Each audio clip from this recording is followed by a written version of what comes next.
ஒரு அடர்ந்த காட்டில் ஒரு அழகான பெரிய மரத்தில் பிணுக்குருவியும் அதன் நண்பர்களும் கூடு கட்டி வாழ்ந்து வந்தாங்க.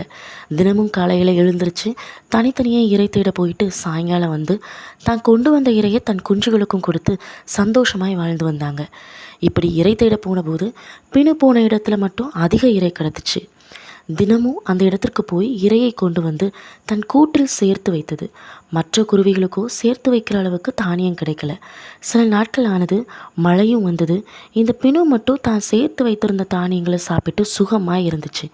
மற்ற பறவைகளோ கடுமையான மழையினால் இரை தேட செல்ல முடியாமல் பசியினால் வாடுச்சு. நாட்கள் செஞ்சிச்சு, மழையும் நின்ற பாடில்லை. அதனால் பறவைகள் இன்னும் பசியினால் சோர்ந்து போய் கொண்டிருந்துச்சு.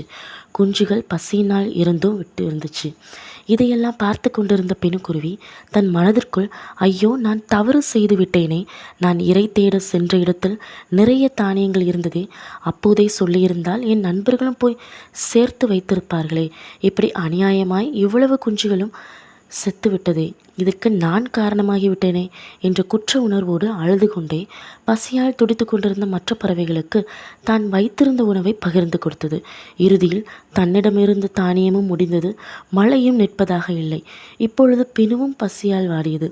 நான் அன்றே என் நண்பர்களுக்கு சொல்லியிருந்தால் இன்று எல்லாரும் சந்தோஷமாய் இருந்திருக்கலாமே என்று எண்ணி மிகவும் வருந்தியது.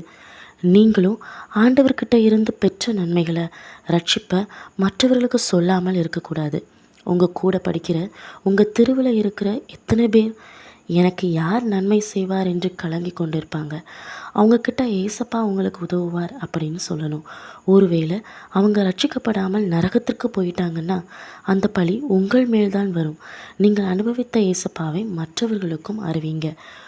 கொர்நேலியு வீட்டில் நிறைவேற்றும்படி கர்த்தர் கொடுத்த ஊழியத்தை பேதுரு நிறைவேற்ற கவனமாயிருந்ததால் புறஜாதியார் மத்தியில் எழுப்புதல் ஏற்பட்டுச்சு. பிலிப்பு பெற்ற ஊழியத்தை நிறைவேற்ற கவனமாயிருந்தபோது எத்தியோப்பிய மந்திரி ரட்சிக்கப்பட்டார். அப்போஸ்தலர்கள் தங்கள் ஊழியத்தில் கவனமாக இருந்ததால் திரளான ஆத்துமாக்கள் ரட்சிக்கப்பட்டு சபை அனுதினமும் வளர்ந்தது அப்படின்னு பார்க்குறோம். பழைய ஏற்பாட்டில் ஒபதியா மூலம் ஆகாப் ராஜாவை சந்திக்க வாய்ப்பு பெற்ற எலியா கர்மேல் பர்வதத்தில் எழுப்புதல் ஏற்பட அந்த வாய்ப்பை பயன்படுத்தி கொண்டார். கர்த்தர் கொடுத்த ஊழியத்தை கவனமாக நிறைவேற்றுபவர்களை கர்த்தர் வெறுமனே விட்டு விடுறதில்லை. எலியாவை பராமரிக்க கட்டளை பெற்ற சாரிபாத் விதவை அதை நிறைவேற்றிய போது பஞ்சகாலம் முழுவதும் கர்த்தர் அவளையும் அவள் மகனையும் ஆதரித்தார். வசனம் இப்படியாக சொல்கிறது. கொலோசையர் 4:17 நீ கர்த்தரிடத்தில் பெற்ற ஊழியத்தை நிறைவேற்றும்படி கவனமாய் இருப்பாயாக என்று. மௌனமாயிருக்காதே, நீ மௌனமாயிருக்காதே,